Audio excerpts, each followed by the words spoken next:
Bayek, it's a bit bloody cold in this house. Ooh, what's up chaps, I'm MagicalMike and this is the Seeds of Truth patch. I've struggled with this one actually, I'm not entirely sure what there is to talk about, so I'm gonna just summarise stuff really, and that's kind of odd for me. Usually I've got a lot to say about these story patches, either a lot happens in the story itself, or there's a ton of stuff to say about gameplay mechanics in the maps, or there's a bunch of problems to talk about, but this time I don't know. I feel like aside from the actual story itself, which was also very short, there weren't any other major additions. The jumping puzzle was, of course, enormously expansive, and was easily the highlight of the patch for me though. Granted, I won't be repeatedly playing through it over and over again, but for that first run through it took me about an hour and a half, and I was really enjoying just being able to explore all of those caves and tunnels, and there was no combat, and that was great. It was really well done, and I really liked that it was very reminiscent of Super Adventure Box actually, without the themes. So alright, I could sing the praises of that puzzle for ages, but what about the story?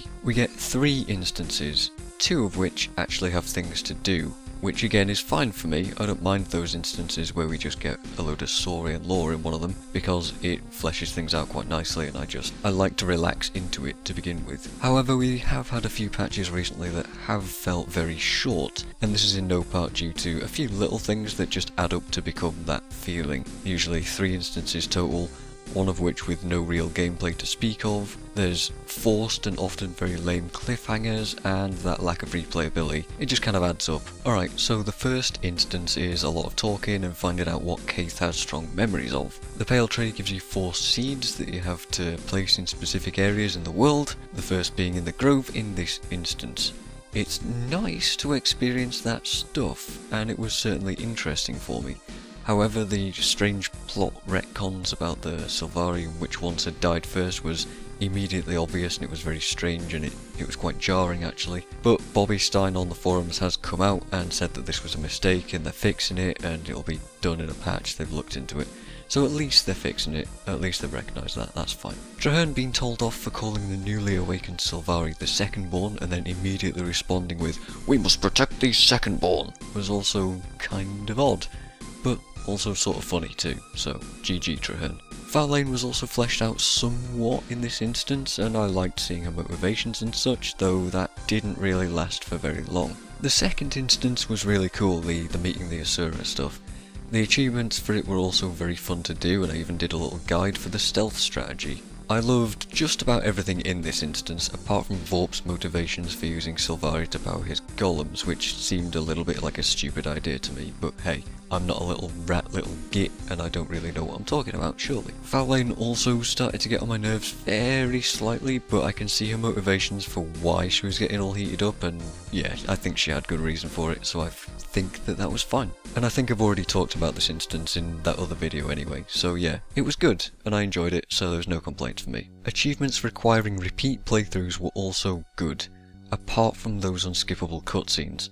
Jeffrey Vaughan has also mentioned on the forums that there are reasons for these scenes to be unskippable, and I can accept that, but it doesn't make it any less annoying for the moment. But alright, as long as they're trying to find a better way around it while still keeping those newer cutscenes, I can accept that. So I no longer have any reason to complain about that. Alright. The final instance definitely suffered from that same problem though, not being able to skip to the end boss or just simply retry those achievements at the end after taking a hit made it infuriating to get randomly touched by a spawned sand pool. And I've been over this in another video too, so what about the rest of the gameplay in this place? Well, Keith's combat skills are awesome and they're a lot of fun to use. It is a nice change, at least for me, to be given a new skill bar to learn and have fun with and then be let loose on a giant mob of enemies. It reminds me of having a ton of fun with Guild Wars 1's bonus mission packs, and I loved those. What I did struggle with though is how Faolain acted in this instance. She turned very quickly into this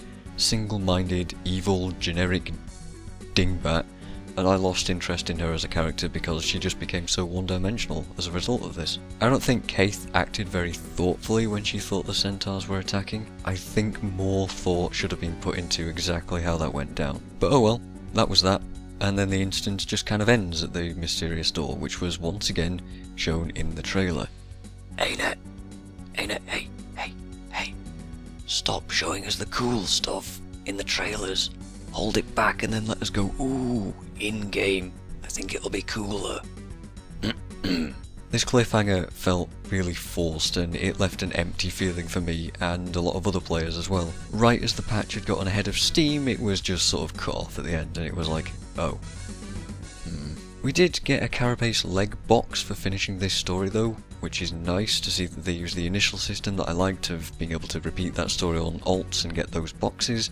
However, of course, the boot boxes still need to be farmed, so go grind out 3,000 more bandit crests.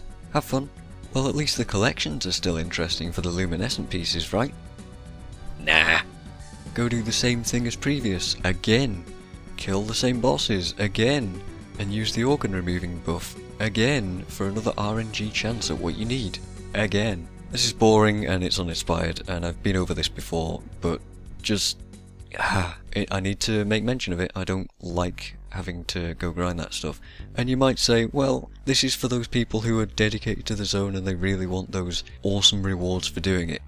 I get that, but surely there must be some more interesting way of earning this stuff rather than just bashing your head against the garrison walls for 30 days and then getting rewarded for it. That isn't fun. But hopefully when the vines inevitably explode at the west end at zone, we'll get some fun gameplay back in the Silver Waste, but until then, I think we might have to wait until next year to see what happens, unless ArenaNet surprises us with the finale before 2014 ends. So there you go. Go ahead and tell me what you guys thought of this patch in the comments, because I'm always interested in hearing your opinions. Cheers for watching this, and I will see you guys next time.